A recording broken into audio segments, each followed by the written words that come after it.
Alright guys, Proton di Malaysia Auto Show hari ini memberitahu nama kereta yang bakal dilancarkan. Jangan lepas peluang, boleh buat test drive juga, pandu uji di Proton. Sebelum tu kita tengok apakah kereta lain yang ada.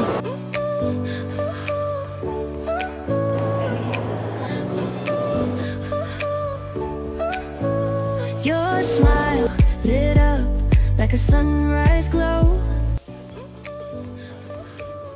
Anda singgah di booth Proton, anda boleh scan QR code ini dan dapat free gift.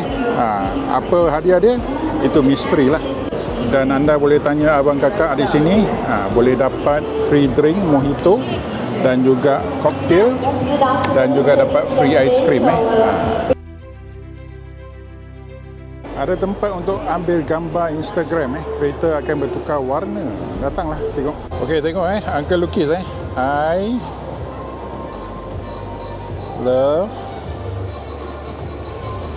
Melaka. Boleh nampak? I love Melaka. Apa terjadi?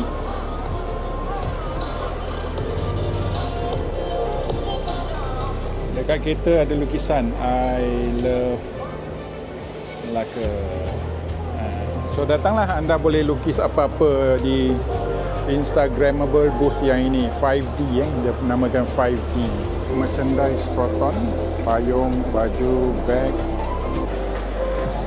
cermin mata, ada Tupperware. Jangan main-main. Promo untuk Malaysia Auto Show memang gila betul lah.